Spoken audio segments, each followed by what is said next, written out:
Okay, Chair.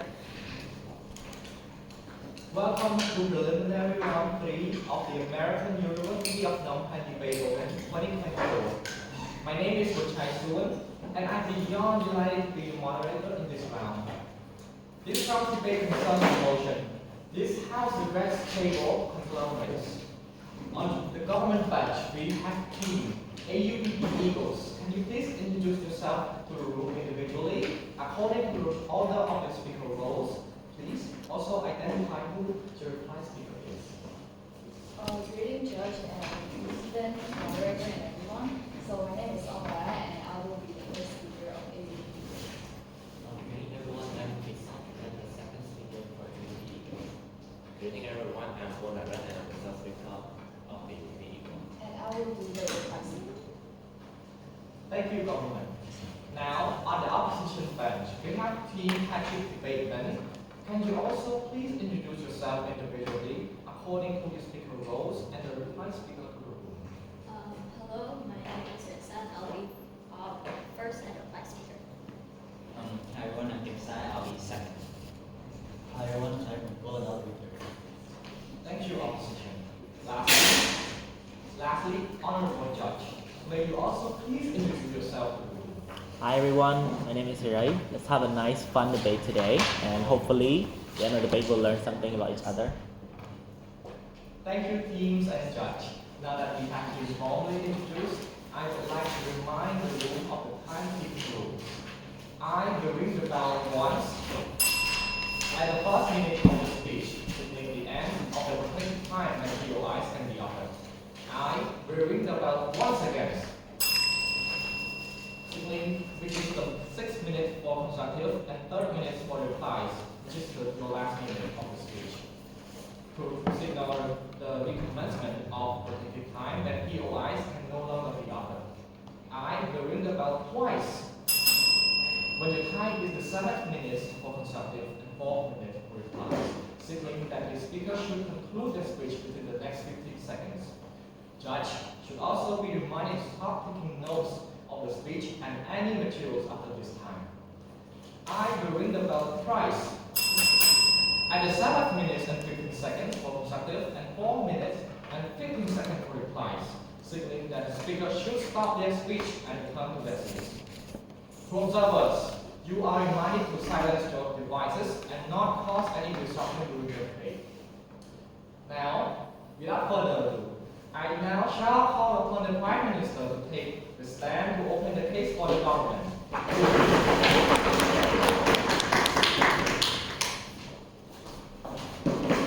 You will have 7 minutes, and your time shall begin when you say your first word.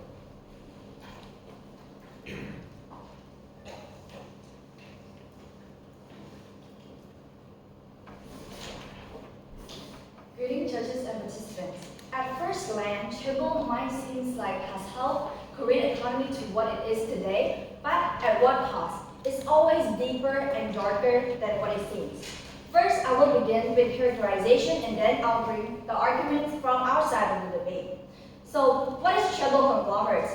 It is a large corporate company that tied to a certain family and that make up an enormous portion of South Korean economy. And each of them has owned by that family. For example, companies such as SK Group, Hyundai, and most popular one is Samsung has been talked about and considered as Chaebol. And those companies are controlled in numerous important sectors such as energy, financial, insurance, technology, etc. And we could imagine Chaebol is like a big empire that they own and control the small and numerous numbers of companies below it, and they tie to a certain family. And their incentives are they want to gain more profit and control. No, thank you.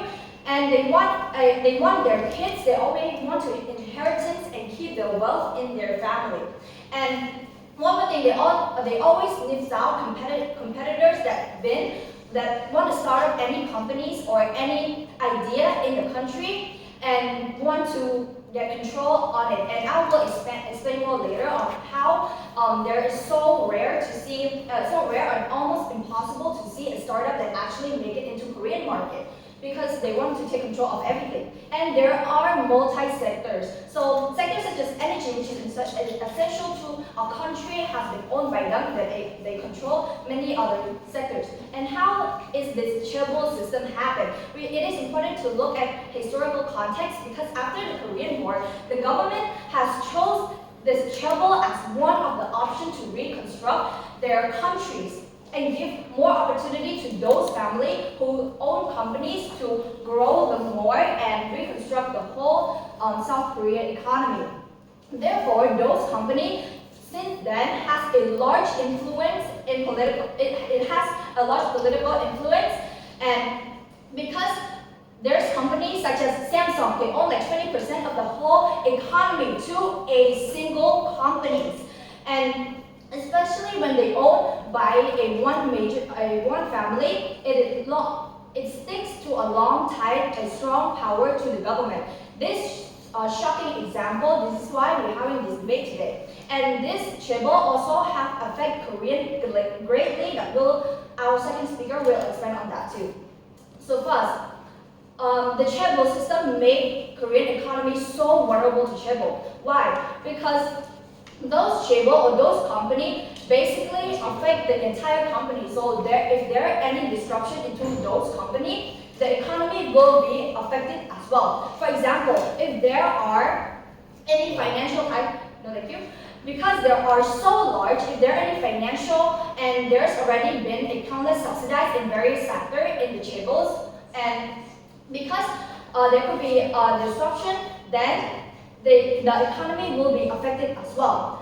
And second of all, because they own almost everything in entire Korea, so when there's shortages happen, it will affect the economy as well, and they also really easily increase its price of everything because they own all of the sectors. Therefore, the economy is so fragile to those prices and thus we regret. And one other thing, as I mentioned, there is so rare of companies to start new and compete with those Chaebol, because when there are people who want to have their own company, etc., then those Chaebol will take over them. So therefore, in Korean market, there is not such thing as competitors, because those companies that are starting up will end up owned by those Chaebol anyway. And because they have a strong political tie, they have the power to manipulate and have the control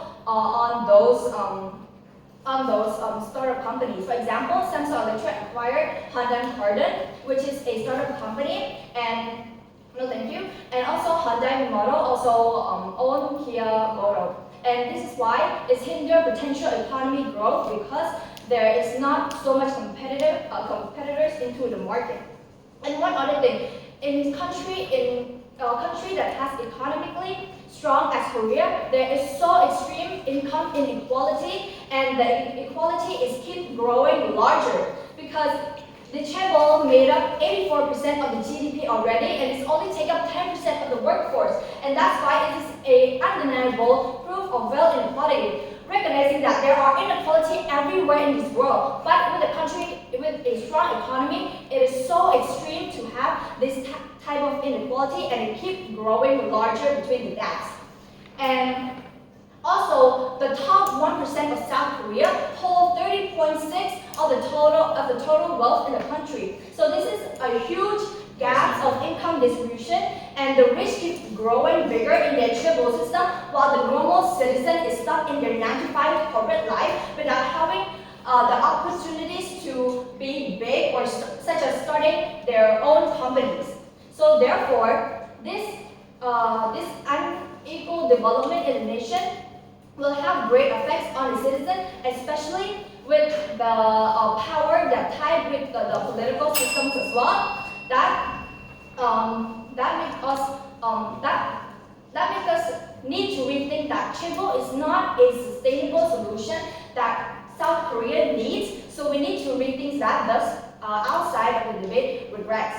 So in conclusion, Chaebol have made Korean economy so vulnerable, and there is no competitive in the market. So that's why it is not a sustainable solution for Korea, and that is not what Korea needs in the long term. So for that reason, our side proudly oppose.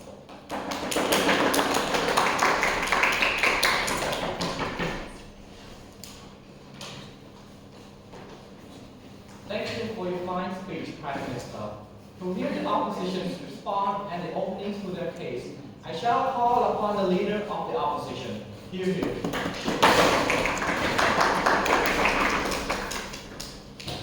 You will have 7 minutes, and your time shall begin when you say your first word.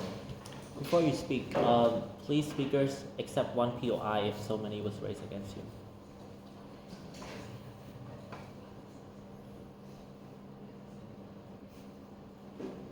Start my speech in 3, 2, 1. Panel, the strategic flaw that this proposition made is they did not realize that this motion was a regret motion. That means they had to debate this debate retrospectively, meaning they had to provide you with an alternative. If Chaebol didn't exist, then they would have to propose you the alternative that would exist in replacement of Chaebol on their said house. Seeing as they failed to do this in first speaker, we think that already causes them to lose the debate. But then a few rebuttals on what they said. Firstly, they said that Chaebol reconstructed the Korean economy, and that was also a strategic concession on their side of the house. And I'm going to prove to you why this concession was so important. Also, then a few rebuttals. They said that the Korean economy was vulnerable. It is going to be vulnerable because it's heavy reliance on Chaebol. But I'm going to prove to you in my argument why that is going to be symmetric on their side of the house. Because the alternative that they would have is that they use foreign aid instead, because Korea is going to be underdeveloped, seeing as it emerged post-war, and that is still going to make them vulnerable. And also, they said that there's going to be a rare chance of small business starting up. They say that if you look at South Korea today, this argument does not reflect truism, because South Korea is one of the most competitive markets and it has like one of the largest amount of SMEs in their economy. But then on to like the argument on like corruption and things like that, inequality. We say that there are forms of check and balances that do exist, even though some of these might not be completely effective. We say that our side is still better than that alternative. But those check and balances look like things such as antitrust laws by the South Korean government to prevent monopolization and regulate fair trade acts and things like that. Secondly is public scrutiny and also check and balances between Chaebol themselves. Note that Chaebol's family have their own rival. There's a rivalry system that exists between these own families, and they check and balances each other because they don't want one another to be above the other. But also note that South Korea has one of the most dominant culture of vibrant democracy. Note that Koreans have carried out one of the largest amount of protests in history, meaning that they're going to speak up if there's a problem with the government.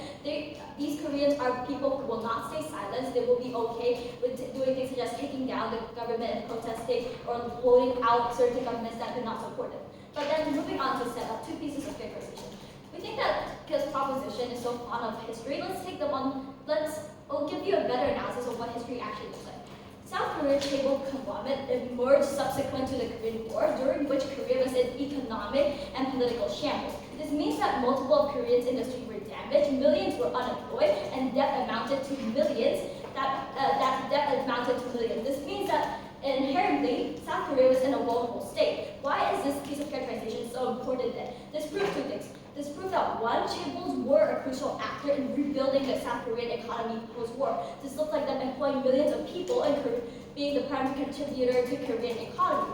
Because of South Korea's quick recovery then, that means a lot of people didn't have to suffer otherwise. But secondly then, South Korea also has a naturalistic economy because of Chaebols. Because note that the likely alternative on their side of the house is a world where they're going to rely on foreign aid, which means that they won't be nationalistic. The majority of services and goods offered and sold in South Korea today is produced by South Koreans for South Korea. The alternative is them heavily relying on foreign goods instead, and we think that this is going to be harmful to South Korea.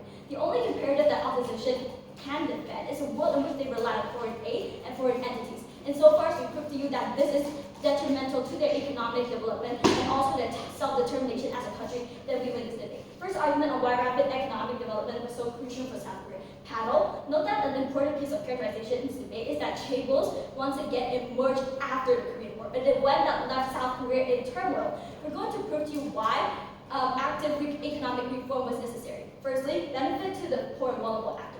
Note that the South Korean government had an obligation to help the poor and vulnerable actors of the country. This was like the people who were in poverty, the civilians who were most affected by the war themselves. And so far as Chaebols were able to generate markets that lifted millions of Koreans out of poverty and reinvested back into Korean infrastructure, the impact that they had is net positive, regardless of whether the incentive was to acquire generational wealth for their family. We say that they still because they generated job markets for the country. Note that the comparative on their side, once again, is with foreign aid, South Korea would never have become the economic powerhouse that it is today. So they have to concede to the heart that on their side of the house, millions of Koreans will still face chronic poverty.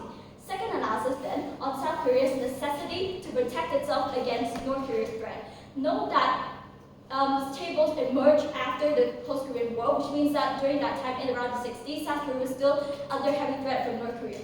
The moment that North Korea perceives South Korea to be vulnerable, does not have a good economic stance, this is the moment that South Korea would push the red button and plunge an attack across the 38th parallel and put millions of Koreans' lives in danger. And we say that this is important. This proves to you why they would have needed economic development, because that would deter attacks from North Korea. Because economic progress will lead to domestic stability and resilience, and this deters attack. But economic progress also leads to better military capability, which also deters attack. Third analysis on why rapid economic development only can happen with the existence of Chaebol, and this proves our tactics. We're going to prove here in this analysis why the South Korea that you see today only exists on our side because Chaebol does exist. Firstly, governmental support. We say that because of the very fact that Chaebols are backed by the government, this allows them to expand extensively in South Korea because they were provided things such as subsidies or tax reduction that allow them to expand and become massive. Secondly, scale. Chaebols have the wealth to kickstart the South Korean economy. Note that this country has just emerged from war, so its economy is very unstable, which means that on their side of the house, they're less likely to get foreign investment because foreigners or Westerners, big corporations wouldn't want to invest into a vulnerable economy, which means they could put their business at a high risk. Because of investing into a high risk means that they can get more losses, they're less likely to get foreign investment, which means the capacity for them to develop reduces on proposition at the house. But that we say that Chaebols also still act in the best interest of South Korea because at the end of the day, they are still South Korean, and South Korea is a collective culture, so they're likely going to care about lifting their national identity as well, caring about the welfare of Koreans. But even if you don't buy that analysis, we tell you that Chaebols have an incentive to do good in order to retain a constant flow of profits that they have. Chaebols are deeply intertwined with the South Korean economy, so their success is closely linked with the country's prosperity. So they're going to want South Korea to succeed, so they can succeed as well. The impact and implication that we give you through all this three analysis is we justify the harm that they've done because the likely alternative is going to be far worse. We're very proud of those.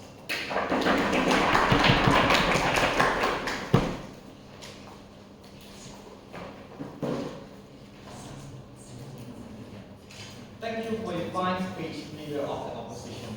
To hear the government's counter and the extension to their case, I now call upon the Deputy Prime Minister. Here.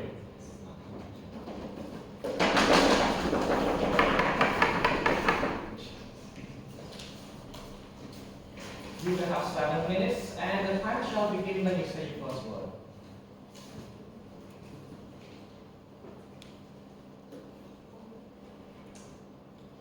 Okay, so first I'd like to rebut to a few claims of the opposition and also rebuilding our team case as well as standing upon it. So what they said that our team has no alternative, and that the alternative that they have put for us is that we would rely on foreign aid and be more able to North Korean wars, the threat of North Korean stuff. But we actually do have an alternative, and that is not with foreign aid. It is a South Korea without Chaebol that we focus on the development strategy of a similar country, which is Taiwan.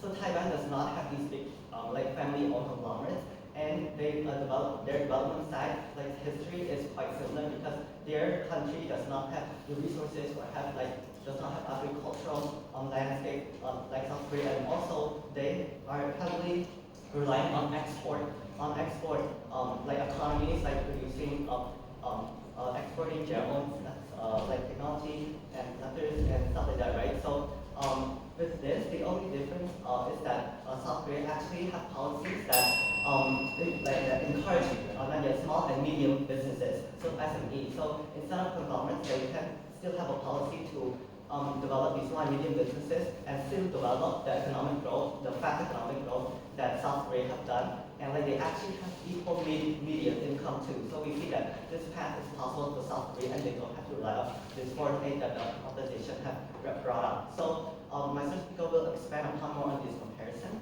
And another thing of the rebuttal is that there are check and balance that exist, but are they really that effective? Because there are real examples in software society where there's disputes and stuff, but do they actually respond to that? And these Chaebols, they control a huge part of the Korean people life, right? So they also control the media. Whenever there's a scandal, they will try to write articles to reduce that impact, or even not talk about it, or even create some other scandal of K idols or K actors that will bury all these stuff. So they have a huge share in all these parts of the economy that they can manipulate whatever they are for their reputation. I also expand on my extension. So they are good at rebuilding their economy, but at what cost? That is what we're trying to prove in this debate and also provide the alternative. So they may help them short term, but is it really a sustainable system for the long term economic growth? South Korea, as my first speaker talk about the inequality and also the competition that will hinder in the long term.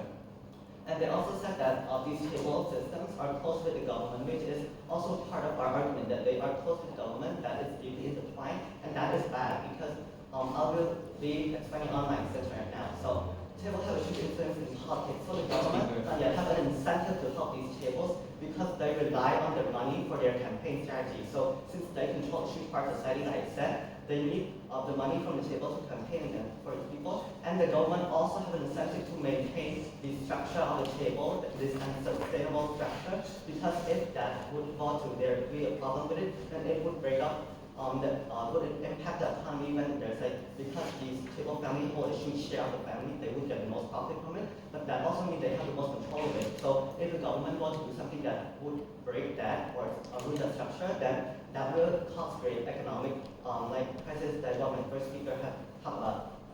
So whatever happens to the family reputation, it could cause an economic shock which the government have an incentive to protect, and that is bad because it's basically putting more money into these families and not really they could try to maintain the GDP level to be high from the profits from export, but these exports does not contribute to the Korean people money. It just put in more money to the top 1%, and he's trying to the government incentive to just keep this 1%. Trying to keep the GDP of export profits high, but not really benefiting the people on the ground. And the Chaebol incentive is also as a business conglomerate, they want to gain profit for their family, and that is what Chaebol is. They want to still be a Chaebol and still have their family control after the parents and stuff.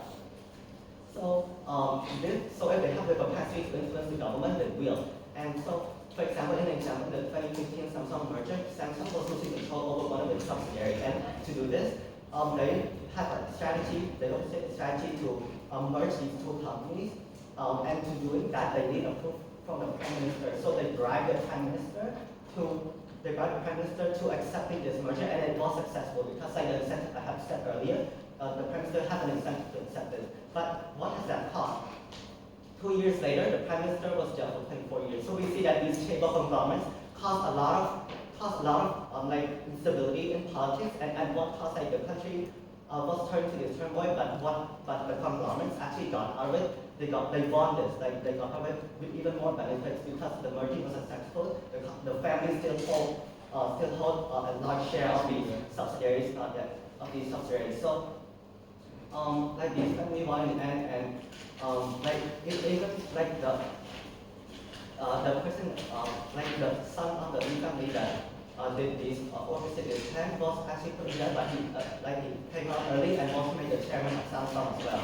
So it means that they are relying on the system, and it needs to be and that is bad because politics is about running a country so that everyone prosperity and sustainability. But if the politics can be easily influenced by the conglomerate for their own selfish interests, then that is bad and a very unsustainable system. So another thing is that another argument that it also compromises social justice of economic growth. So there's instance where young workers are reporting dying of cancer working in Samsung conductor factories after exposing to the lichen cancer. So these victims, they are being silenced by these Chaebols, and this is not good for the people. They perceive this case as and these Chaebols try to silence them and not compensate for them, and just like why would we go up against the table? These are the consensus of what the Korean public think about this problem, so that is bad for the social justice. And like there's also this Chaebol negotiation rule, whenever they do something wrong, like for example, Chang Mong-ku of Hyundai Motors with tax evasion, he was put into 3-year prison, but then have a 5-year probation time, and then he was not in jail anymore. And then there's also this nut-rage case where Hannah Cho of Korean Air, she ordered a commercial plane to be landed because she was mad at the citizen and also reported abuse of her workplace, and she was also pardoned through this Chaebol negotiation rule. So basically, the government when this happens, the nation ultimately make our citizens online, so it prioritizes profit over justice, and that undermines the sovereignty of public institution policy making for equal benefits. Thus, we can't help to regret this. Thank you. I'm passing it on.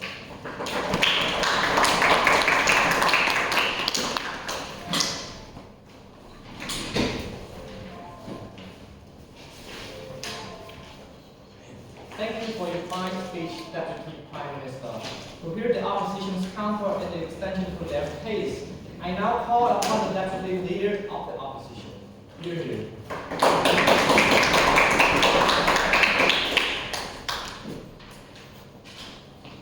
You will have 7 minutes, and the time shall begin when you say your first word. This debate isn't about who won from King the Land, neither is it about Hong Hae-in from Queen of Tear. It is about the reality of Chaebol conglomerates like Lee Byung-chol, who made necessity like sugar, like wheat, more accessible to those of the South Korean because of the government's support of the Taemojin, which is known as Samsung.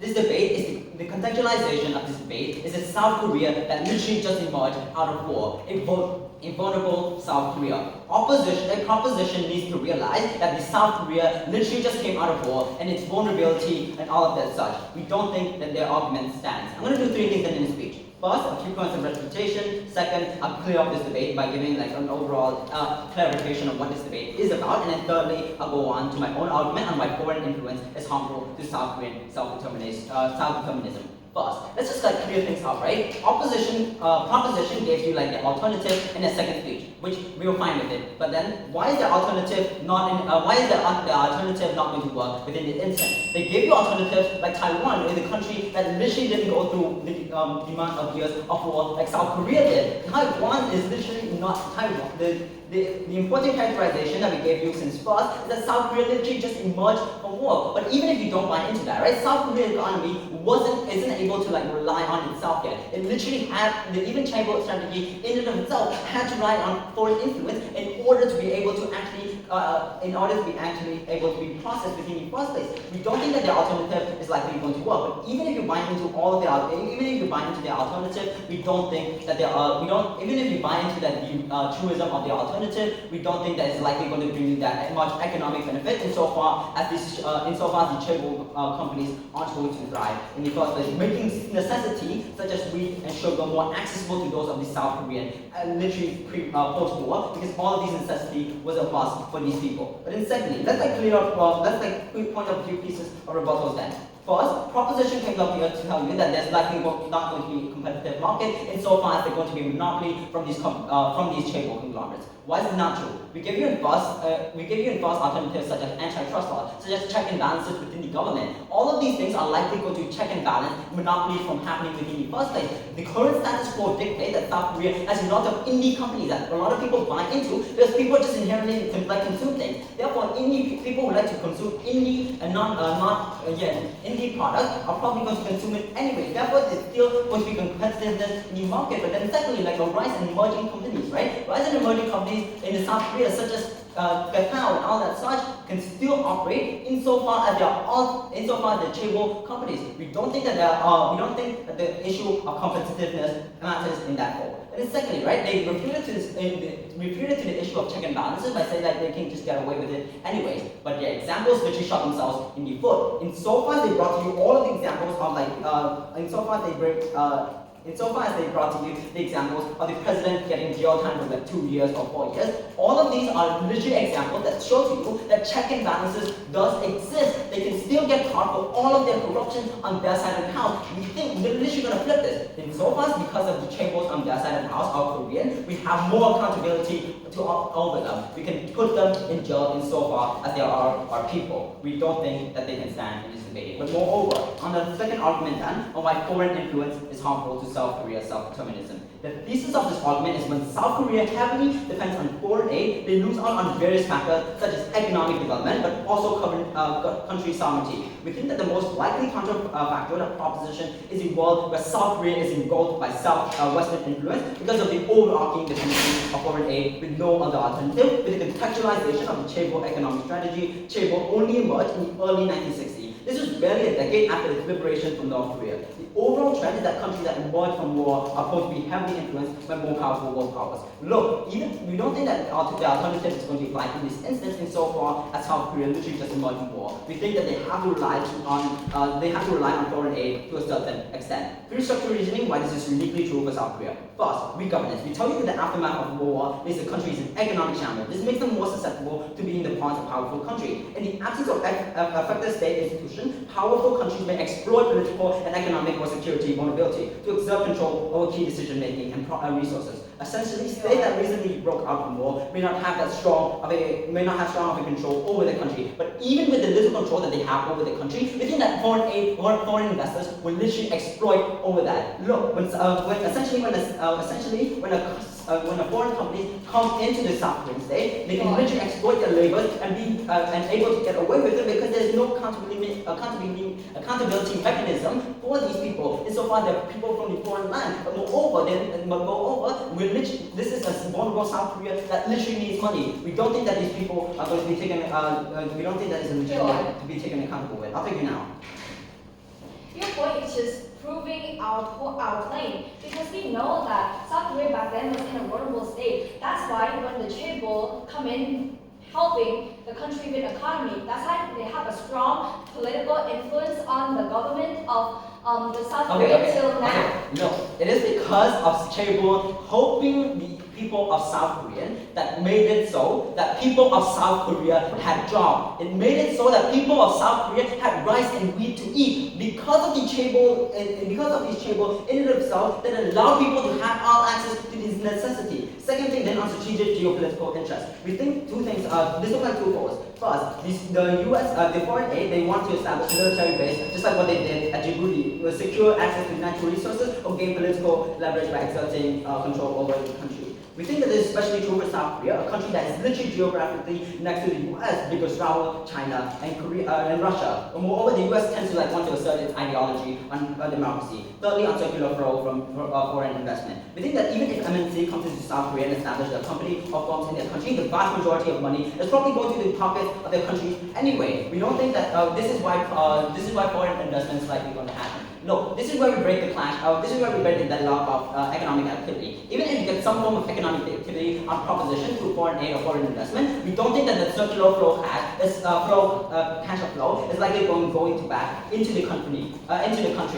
On our side of the house, South Korean Chaebol company would make money and would spend that money in South Korea, therefore enabling the circular flow in the country. Now let me prove to you why foreign aid and investment is going to be the only alternative to impact. First, foreign aid doesn't directly benefit those of the intent. We think that during the president of Kem Ley, all of the foreign aid that comes into the country to the US was literally pocketed into the pockets of the government. But secondly, less economic activity from the South Korean government. The dependency of foreign aid back in the 1950s meant that the South Korea didn't feel a sense of urgency. But then thirdly, inflation of currency to get more aid and all that such. We think we're so proud to propose if you want a South Korea that's able to flourish.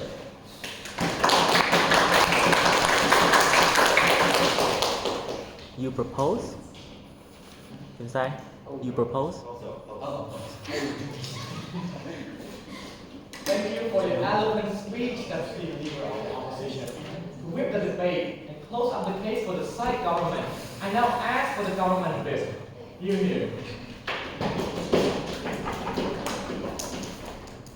will have 7 minutes, and the time shall be given to say the first word. Greeting. So first of all, I will provide some remarks on the opposition claim. So they have brought the new argument of saying that foreign influences is harmful and is inevitable due to South Korea's geopolitical situation. And however, they have failed to acknowledge our other alternative, which is the development of Taiwan, because they are claiming that there's only two accounts where the South Korea invests into Chaebol, or they suffer from foreign influences. However, they fail to acknowledge that they could have taken an alternative approach to developing their economy, which is the SME, or small and medium enterprises. And so I'm going to expand, and so before I expand on that point, I'm going to rebut a few more of that point, because they have said that South Korea was in a different state from Taiwan because they suffer from the World War II and Korean War also. And however, we want to highlight that Taiwan also wasn't too out of the war either. They were also involved in World War II, and also they have suffered from the Chinese Civil War also, no thank you. And they were in a similar state. Their geopolitical situation is also the same because Taiwan is basically an island, and it has a near proximity to China, and it has no close ally, other country bordering them like South Korea either. And so this is why this is all the more point to prove why Taiwan is a comparable alternative to the Chaebol conglomerate system. And I'm going to rebut about the check and balance system too, because they have said that the Chaebol is not as much as a problem because of the check and balance. However, like my second speaker have mentioned, how are there proper check and balance when the Lee family of the Samsung group literally bribed the president, I repeat, and in order to gain influences in their own group, and thus as a result, both the president and the chairman of the Samsung group got jailed. And this is not check and balance at all, because in essence the government incentive is to support this Chaebol because they are an integral part of the country's economy, and messing with them would be messing with the stability. And this is the part where we regret. It's because they are because South Korea is so dependable. On the Chaebol conglomerates. Now, I will expand more on, I will prove to you why an alternative without Chaebol is successful. So, why is Taiwan and South Korea similar to compare the outcome? Because both have suffered from destruction and economic hardship thanks to wars, and also they have similar time frame to develop their economy. And both are now called as the rising tigers of Asia, meaning that their economy is on par with each other. However, on the case of Taiwan, their economy is not dominated by few conglomerates, because they are more SMEs, small and medium enterprise. There are more of them, and that their economy is more healthy compared to South Korea, because and also their median income is actually greater than South Korea, meaning that their inequality is not as bad as South Korea. So now moving on to some clashes of why South Korea, the president of Chaebol, actually caused some bad stuff to happen in South Korea, because as my speaker have mentioned, they have talked about economic inequality, because it's undeniable that the Chaebol contribute to a large percent of the economy, but they do not take up the majority of the workforce. This means that only a small majority of the workforce gain, most of the income, and also the president of Chaebol in the economic growth, because they stifle competition, and also they can they can also reduce the diversity in the economy as well, which is not a healthy, which is not considered as a healthy economy, because it would be prone to economic crisis as well. Since, as you all know, the Chaebol have many subsidiaries and affiliated in other sectors, which means that if one of them were to fail, then all the other affiliates would suffer from the same backlash in the other sector, which means that it would not be contained within its own domain at all. And aside from economy, it also has a large influences in politics, and we prove that this is bad, because politics is about running a country so that everyone gets to prosper and benefit from it equally. But what would happen if a certain conglomerate just manipulate politics to only benefit them for their own selfish interest? This is something that we should regret, and not something that we should say, but they are contribute to economy, so it's okay to not be nothing to regret. No, we have to regret this kind of politics. And also about social justice. Some may say that social justice does not matter that much if economic growth is progressive.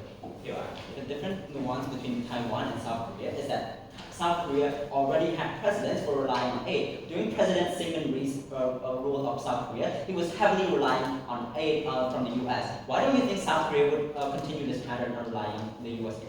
However, Taiwan currently does not rely on aid, and just because like a country relies on aid does not mean that like the alternative is any better. Because let's face it, like during the Korean War, the US and the US intervention force actually went into South Korea to help defend it. How is that not foreign influence? Because foreign influence was there in the past. So just because foreign influence is bad doesn't mean that we should like give up other alternatives to go through a conglomerate path on our economy and allow them to dominate us. That is why we must regret it. And then and also about social justice, back to my point. It is bad because when social justice is compromised for a progressive economy, we must regret it because a nation is ultimately made up of its citizens, its people, and not money or financial numbers. So when it prioritizes profit over social justice,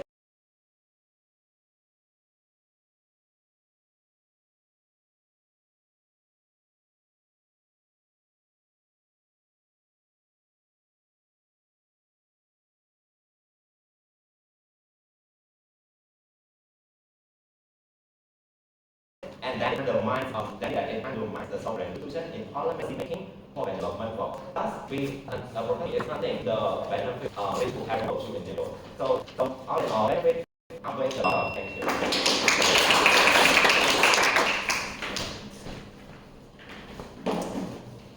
Thank you for your eloquent speech, Government Whip. For the counterpart Whip to respond and close out the case for the side opposition, I now ask for the opposition. Here.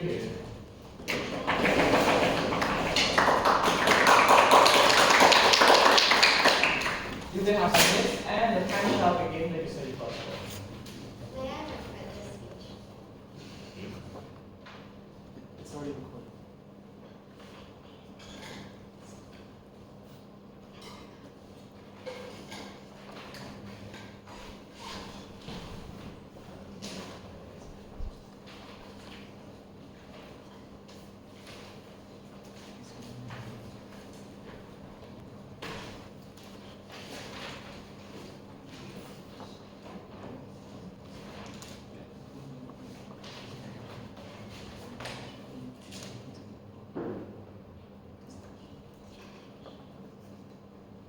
I just want to note at the top of this speech that this debate is about South Korea, not North Korea.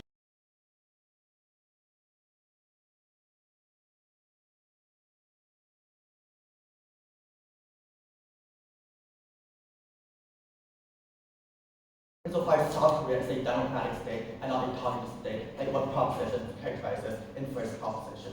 Before I move on to three clashes, then I want to deal with their alternative and their pathway to victory. Because they told you that their alternative was that developing by investing in SMEs. I think we've already responded to this in our second argument that I don't know why we keep pushing this down the bench. We told you that foreign aid doesn't directly benefit those of the intent. There's literally a precedent for this. Under the leadership of President Rhee, the vast majority of US aid was literally directed into the pockets of government figures who were in his favor rather than making goods for more accessible too. Is it true? Because when aid is sent, it is hard for the sender to track what the aid money is being used for. Literally the only way to stop this was a coup d'etat where they elected President Park Chung-hee, where he literally founded the Chaebol strategy in which we reduced this under our side of the house. But even if you go by that, right, we think that SMEs probably will not help the economy as much. Insofar as it only plays a small role within the economy, it doesn't contribute much towards the economy like what these Chaebols have contributed towards the economy. Three clashes then in this speech. Firstly, what does the economy look like under both sides of the house? Secondly, in which side is the economy better? And then lastly, I'll engage on the vast majority of their points, who better protects the individuals on the ground, the consumers, and the business, and all of those such. But then firstly, what does the economy look like under both sides of the house? we gave you in first, which didn't receive any response from this proposition, was that Chaebol's helped grow the South Korean economy. Was that South Korea was was very vulnerable after the war. Was that after the war, the only reason why South Korea built up was because of a large amount of South Korean economy, which of course first proposition already conceded to the fact that 84% of the economy GDP is made by these Chaebols. But then what does their economy look like? I think they told you two things, right? Firstly, they told you that per their own analysis, they told you that Chaebols make up 84% of South Korea's economy. What does this mean? This means that in the absence of Chaebols, this 44% will be nothing. But even if we buy them and we attack them on like their best case, right? Then you tell you that this 84% will not be equivalent to 84%. Insofar as the foreign aid probably doesn't have the correct incentive to help the country in the first place, because these foreign companies are like not within South Korea within the first place. But even if you still buy like the idea about but then secondly, they told you that South Korean economy is like vulnerable after the war. What does this mean? This means that South Korea is probably going to still be vulnerable insofar as there's no Chaebol conglomerate to help South Korea lift up from like its economic shamble area. So what does this mean? This means two things. One, the proposition inside of the house is better insofar as our economy is better able to grow. But then secondly, we're able to help the average individual on the ground, in which we provide them job opportunities and all of those such. Second question on in which side is the economy actually better. But then what did they tell you? They told you that monopoly exists under our side of the house. Three responses then. One, we think this is not true insofar as there's mechanisms in place to keep this in check, like the antitrust laws which we have pushed down the bench, which didn't receive engagement coming from this proposition, in which the literally inherent reason why antitrust laws exist in the first place was to prevent monopoly of taking over entire industries. Moreover, there's so many other SMEs exist in the current status quo, so I don't think that the idea of monopoly even worked with the first place. But then secondly, even if you buy that idea and say it's true, right? We tell you that these business owners already know the risk that's probably going to come with it. So this means that they already know the risk. But then lastly, we would suggest that it's symmetric towards both sides of the house, because monopoly exists under both sides of the house, insofar as opposition is monopoly from foreign industries or companies. But I'm going to weigh this for you and show you why is monopoly better under our side of the house. Two reasons. One, it is because it's better to regulate under our side of the house. This is because these companies are living within your economy, are living within your local economy. Comparatively towards under their side of the house, it's inherently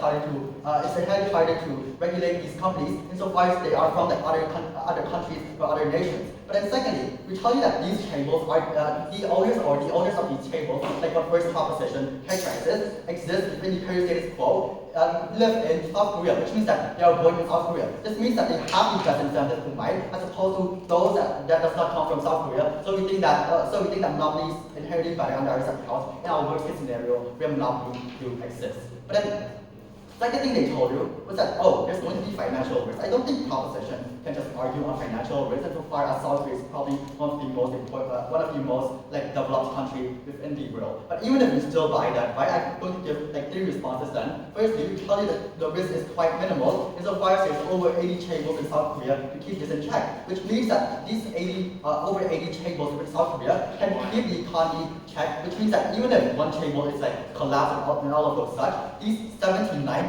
Chaebols can still help the economy grow. But then secondly, within that in the current status quo, South Korea still remains one of the most developed countries within the world. So this economic risk runs on uncertainty of our case, in which this proposition have to debate on our best case as well. But then lastly, we would suggest that it's symmetric towards both sides of the house, because the economy on their side can still rely on foreign industry. This is more harmful insofar as these MNCs decide to pull out. The South Korea will be in shambles, and the incentive is quite large insofar as these MNCs are not from South Korea, and they're from like other countries. But then let's move on to like the second clash on who better protects the people. I think this is where the vast majority of arguments coming from this proposition comes from. So what did we tell you then? We told you that Chaebols help lift the vast majority of people out of poverty by giving them jobs and etc. But then on the comparative, government cannot have this, insofar as there's no Chaebol to help these individuals come out of their poverty or out of their misery state. But then secondly, we told you that foreign industry does not have the correct incentive insofar as they are not from South Korea. But then what did this proposition tell you? This proposition tells you that, there's probably going to be corruption because some politicians are probably more biased towards these Chaebol. I probably know guys who write these Chaebols. We tell you it's not true because one, we tell you that even if it's true, one, it exists on a small scale. Because of course, you probably get other Chaebols to act as a checks and balances towards it as well. This means that the public scrutiny is likely to happen insofar as they feel like something is wrong or out of place. Moreover, the current government in place also wants to be re-elected, so the likelihood is even more smaller. But then they also told you that some politicians are in prison. This is the inherent reason why there's checks and balances exist in the first place, right? They try to claim that checks and balances does not exist, but then they contradict themselves by saying that politicians are put in prison because of corrupt doings. For all those reasons, vote opposition.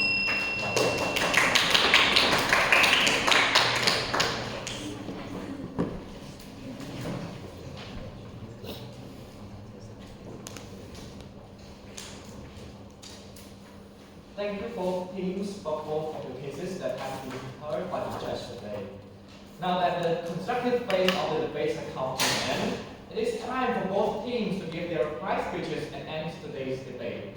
I now invite the opposition reply to the stand. Hear.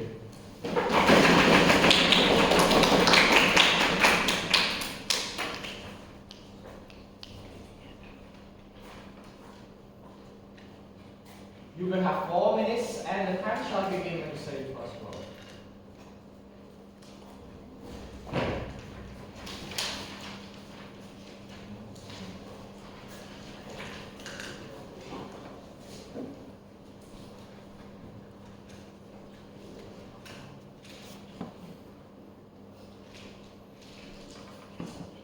I'll start my speech in 3, 2, panel. If you look at proposition case, we think that it was rather more idealistic than realistic and did not actually reflect to the actual timeline that happened or the events that occurred within South Korea. I'm going to do a matter of 4 things within this reply speech, and I'm going to prove to you by the end of the speech why we deserve to win this debate. Firstly, on a few things that proposition never responded to our case on our Senate House. I don't think they have clearly responded to or engaged with our characterization on how South Korea is vulnerable, and which is why Chaebols were important to engage with. But also, they've never responded to our first analysis. I mean, one of our analysis and first argument on why there's a necessity for economic development in order for South Korea to protect itself against North Korea. We say that the rise of communism in the 60s, when after Korea emerged from the war, was still dominant. We say that there are incentives for North Korea to attack South Korea if it had the chance to do so, which is why rapid economic development was so important to prevent this kind of trend from happening, which was not engaged on their side of the house, and which is why they don't win this debate. But also, secondly, then, on a few things which strategic errors that happened on their side of the house. We know that 01 provided us with an alternative, and the alternative was rather further elaborated on 03, which was already too late for us to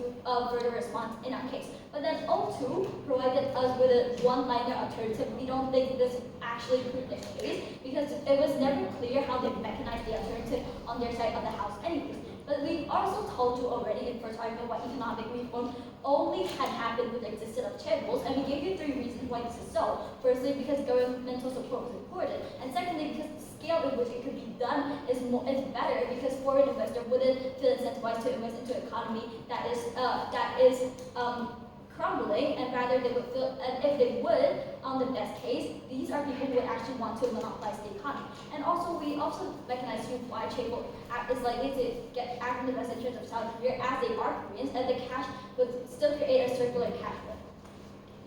03 conceded to our point that, P3 conceded to our point that South Korea would be reliant on foreign aid, and we told you why this is necessarily so harmful, because firstly, South Korea is vulnerable, but secondly, because relying on foreign aid means the moment that foreign aid pulls out of the country, South Korea would suffer a huge damage because they would no longer be able to maintain that sort of cash flow. Note that South Korea overinflated their exchange rate in order to get more aid from US. We think that the moment aid pulls out is when they suffer, it's when they suffer. But then on the metric in which you judge the debate, they said that sustainability is better on their side of the house, but they have never proven how that is so I don't think you should take that case. But even if you assume that sure, it has sustainability, we tell you that urgency is more important, because we tell you that there's a necessity to to hear the outcries of the people and to alleviate them from suffering during the time in which they just emerged out of war. We needed to give them food and jobs.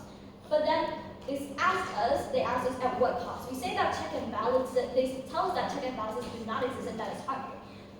Panel, note that we do not have to prove to you that we have a 100% check and balance system, but as long as we prove to you, and we have proven to you, that change is progressive and we're going to get more check and balances on our side of the house, then we did not regret this motion. Because note that there are more protests happening in South Korea, there are citizens demanding for change in South Korea, and because South Korea is becoming a more dominant figure and influential figure in the international world, it has a reputation to maintain, which means government is likely going to integrate policy that will not harm its reputation and that will not harm its economy because it has a base to maintain. Now, case analysis then. On the worst case of their side of the house, they're going to be consumed by foreign industry who doesn't care about Korea and only cares about monopolizing Korea. But even if you take them on their best case, say SMEs do work out and they don't have corruption on their side of the house, they lose out on vast economic benefits that were able to lift millions of people out of poverty. They lose out on capitalism to the heart that millions of people would have otherwise not had job on their side of the house, and democracy would not be as prevalent. For all that reason, we're out to oppose.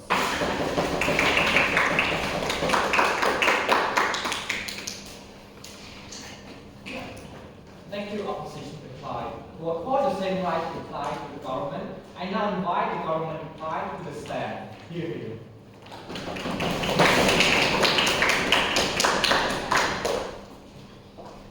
You will have 4 minutes, and the time shall begin when you say the first word.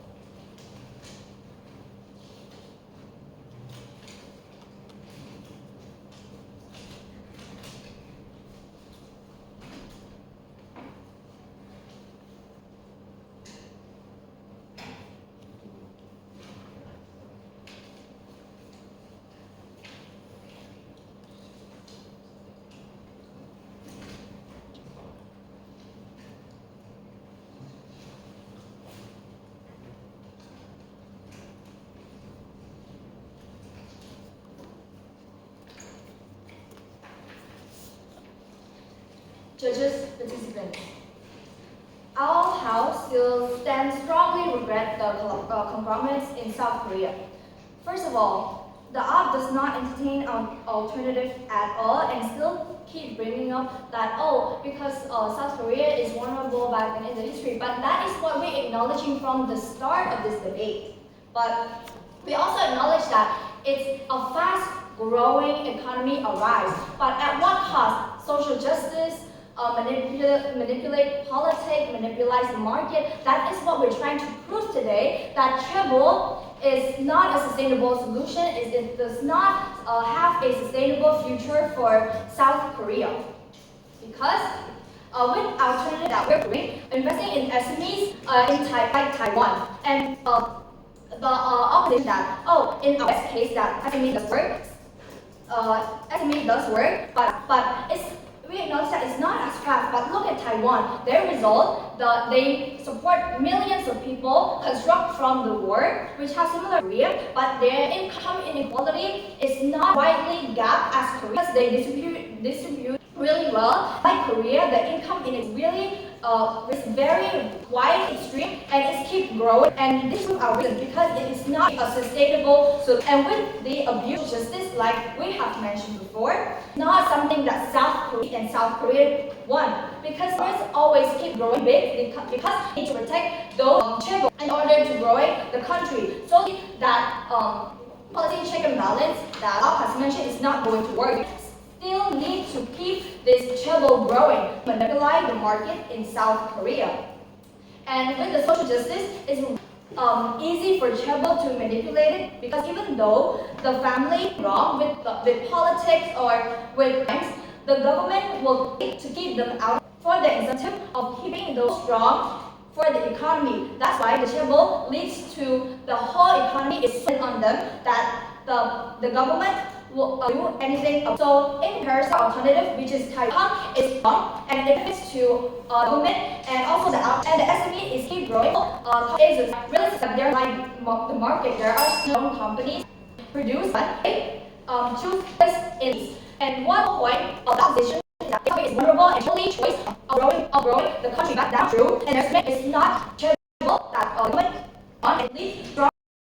Electronic economy is not it's like our alternative. That reason, the proposition probably.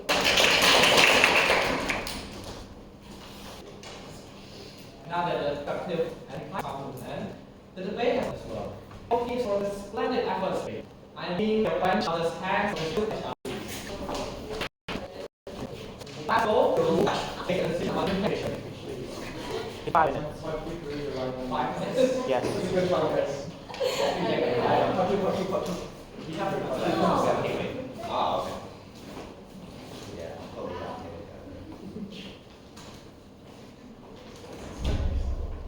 Guys, we can't make it to the stage. That has to look like cinematography.